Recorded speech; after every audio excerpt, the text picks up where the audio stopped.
Assalamualaikum warahmatullahi wabarakatuh.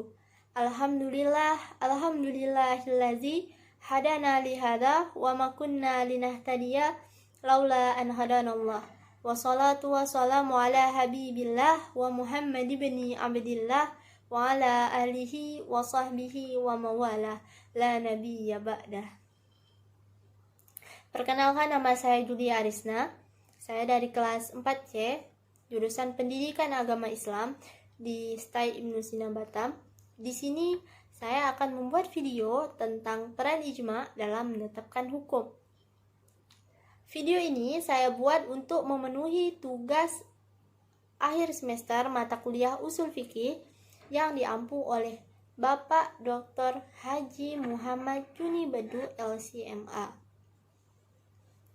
Baiklah, sebelum kita bahas apa sih peran ijma di dalam menetapkan hukum, mari kita cari tahu apa itu ijma.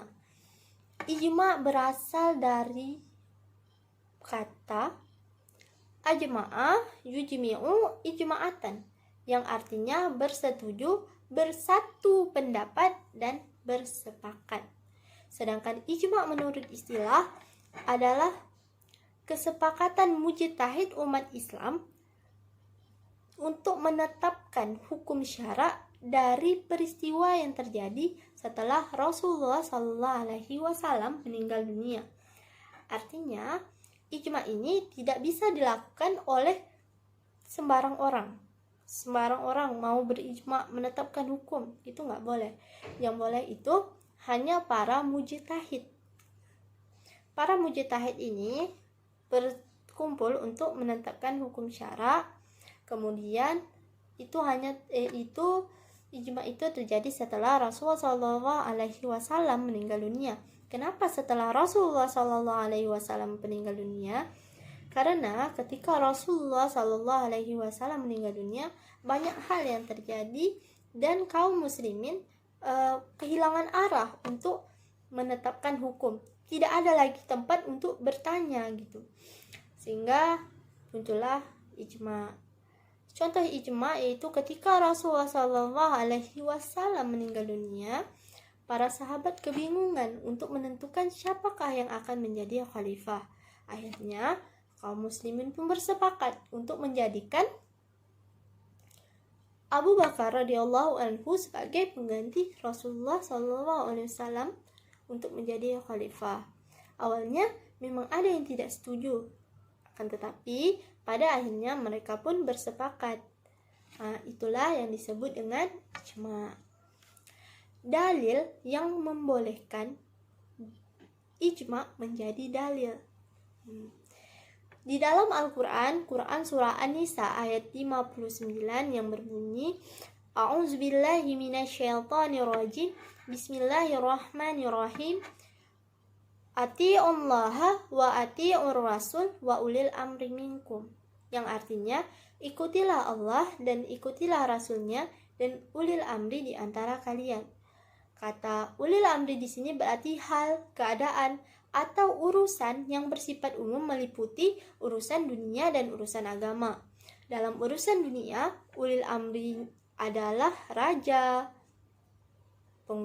penguasa, pemimpin, atau semacamnya yang kita sebut, atau kepala negara gitu. Terus, sedangkan ulil amri di dalam agama yaitu para mujtahid.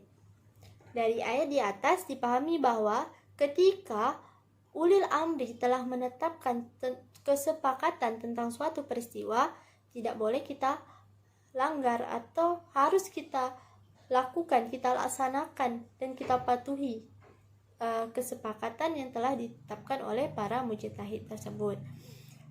Allah Subhanahu wa Ta'ala juga berfirman di dalam Al-Quran surah Al-Imran ayat 103 yang berbunyi, wa'tasimu bihablillahi jami'an wa la tafarraqu, yang artinya, dan berpegang teguhlah kalian pada tali Allah dan janganlah kalian bercerai-berai. Allah Subhanahu wa Ta'ala menginginkan kita berpegang teguh dan tidak bercerai-berai di dalam urusan agama. Di sini maksudnya ketika para ulama telah berijma, hendaknya kita mengikuti dan jangan bercerai-berai. Selanjutnya Allah juga berfirman di dalam Quran surah An-Nisa ayat 115 yang berbunyi, A'udzubillahi minasyaitonirrajim. Bismillahirrahmanirrahim.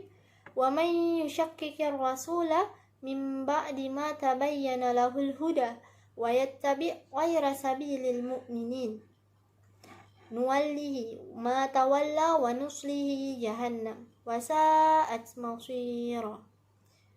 Yang artinya, dan barang siapa menentang Rasul atau Muhammad setelah jelas kebenaran baginya dan mengikuti jalan yang bukan jalan orang-orang mukmin, kami biarkan dia dalam kesesatan yang telah dilakukannya itu, dan akan kami masukkan dia ke dalam neraka jahanam, dan itu seburuk-buruk tempat kembali.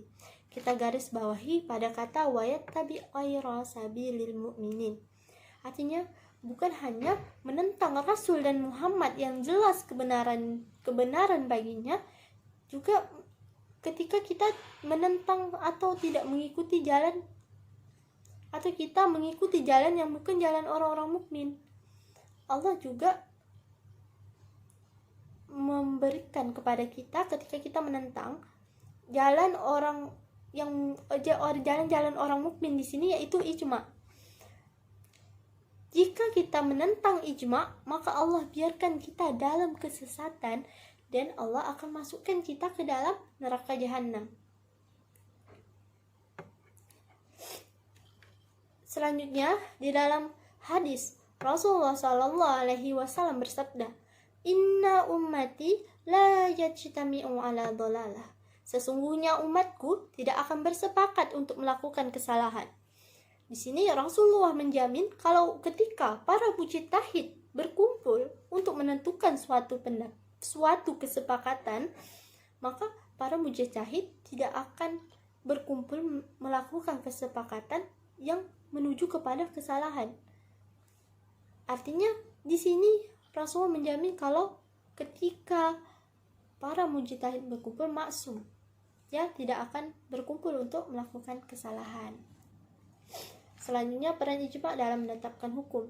Pada dasarnya, ijma itu menurut ulama ahlu sunnah mempunyai kekuatan dalam menetapkan hukum dengan sendirinya. Kita tahu di dalam agama Islam itu ada ada 4 dasar hukum dalam agama Islam, yaitu Al-Quran, hadis, ijma, dan qiyas. Ijma inilah salah satunya. Akan tetapi dalam hal ini ada 2 pandangan berbeda mengenai kedudukan dan fungsi ijma dilihat dari sudut pandangan masing-masing kelompok. Dalam pandangan ulama yang berpendapat bahwa untuk kekuatan suatu ijma tidak diperlukan sandaran atau rujukan kepada suatu dalil yang kuat. Ijma berfungsi untuk menetapkan hukum atas dasar taufik Allah yang telah dianugerahkan kepada ulama yang melakukan ijma. Dalam pandangan ini, tampak bahwa kedudukan dan fungsi ijma itu bersifat mandiri.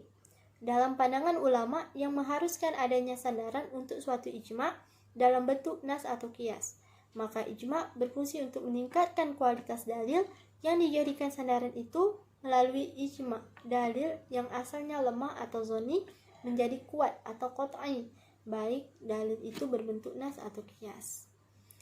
Jumhur ulama berpandangan ijma mempunyai bobot hujjah syariah yang sangat kuat dalam menetapkan hukum-hukum yang bersifat ijtihadiyah setelah nas-nas agama, karena ijma bersandar pada dalil syar'i, baik secara eksplisit maupun implisit.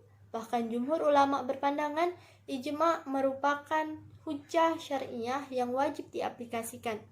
Demikian itu tidak hanya berlaku untuk ijma para sahabat saja, akan tetapi para ulama dari masa ke masa. Penolakan dan penentangan terhadap masalah ini tidak perlu diperhitungkan keberadaannya, karena para ulama Islam telah sepakat untuk menjadikan ijma sebagai hujjah syar'i dalam menetapkan hukum-hukum syariat.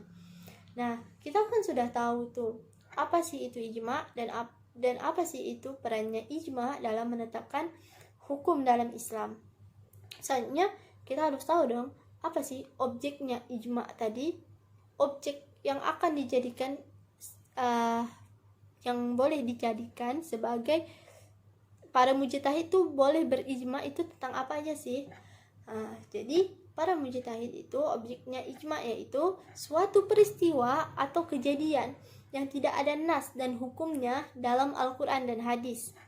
Peristiwa atau kejadian berhubungan dengan ibadah ghairu mahdah, ibadat yang